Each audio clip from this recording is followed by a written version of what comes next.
Hello friends, എങ്ങനെയുണ്ടായിരുന്നു നിങ്ങളുടെ ഓണമൊക്കെ? നല്ല അടിപൊളിയായിട്ട് ആഘോഷിച്ചോ? അപ്പോൾ ഞാൻ വീട്ടിലോട്ട് വന്നിട്ടുള്ള ഒരു ചെറിയ വീഡിയോ ആണ് കേട്ടോ ഇത്.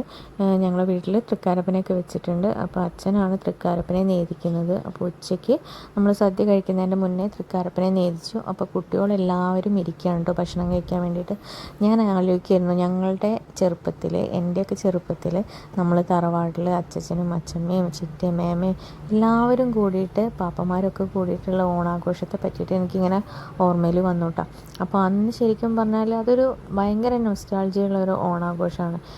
നമ്മൾ ഓണം ആഘോഷിക്കുന്നില്ല എന്നല്ല പറയുന്നത്, പക്ഷേ അന്നത്തെ ആ കാലഘട്ടവും അതുപോലെ തന്നെ ആ ഒരു ഓണാഘോഷ രീതികളൊക്കെ ഇന്നത്തെ കുട്ടികൾക്ക് എല്ലാതും ഒന്നും കിട്ടുന്നില്ല എന്നാണ് എനിക്ക് തോന്നിയിട്ടുള്ളത്. മാത്രമല്ല, അത്തായാൽ മുതൽ നമ്മൾ പൂ പറിക്കാൻ പൂവട്ടിയുമായിട്ട് ഇറങ്ങുന്നതും, അതും ഫ്രണ്ട്സുകളായിട്ട് ഇറങ്ങുന്നത്, നമ്മുടെ അടുത്തുള്ളവരുമായിട്ട് പൂ പറിക്കാനൊക്കെ അപ്പുറത്തും അപ്പുറത്തൊക്കെ പോകുന്നതും, അതൊക്കെ ശരിക്കും പറഞ്ഞാൽ ഒരു വലിയ നൊസ്റ്റാൾജിയാണ്. രാവിലെ പൂക്കളിട്ട് കഴിഞ്ഞാൽ അപ്പുറത്തെ വീട്ടിലെ പൂക്കളം പോയി നോക്കുന്നതും. ഇന്നത്തെ കുട്ടികൾക്ക് അങ്ങനത്തെയുള്ള കാര്യങ്ങളൊന്നും സമയം കിട്ടുന്നില്ല, അല്ലെങ്കിൽ അതിന് പറ്റുന്നില്ല എന്ന് എനിക്ക് തോന്നുന്നു. രാവിലെ എല്ലാവരും കൂടി ഒരുമിച്ച് അമ്പലത്തിൽ പോകുന്നതും, അതുപോലെ തന്നെ ഉച്ചയ്ക്ക് എല്ലാവരും കൂടി ഒരുമിച്ച് ഇന്ന് സദ്യ കഴിക്കുന്നതൊക്കെ വളരെ വലിയൊരു നൊസ്റ്റാൾജിയാണ്.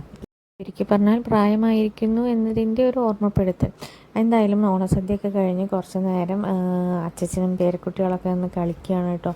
അപ്പോൾ കുറച്ച് നേരം അങ്ങനെ ഒന്ന് കളിച്ചു. അച്ഛന്മാരുടെ അടുത്ത്, മുത്തശ്ശിയുടെ അടുത്ത് എന്തൊക്കെയോ വിശേഷങ്ങൾ കുഞ്ഞൻ പറയുന്നുണ്ട്. വെറുതെ തുടങ്ങിയ ഷട്ടിൽ കളി കാര്യമായിട്ട് കളിച്ചുകൊണ്ടിരിക്കുകയാണ് കേട്ടോ അമ്മച്ചനും മക്കളും. അപ്പോൾ അതെന്തായാലും അവിടെ കാര്യമായി നടക്കട്ടെ. ഇപ്പോൾ കുഞ്ഞ് റെഡിയായി വന്നിട്ടുള്ളതിൻ്റെ വീഡിയോ എന്താണെന്നുള്ളത് അടുത്ത വീഡിയോയിൽ ഞാൻ പറയാം കേട്ടോ. അപ്പോൾ എന്തായാലും എല്ലാവർക്കും ഹാപ്പി ഓണം ഒരിക്കൽ കൂടി. ബൈ.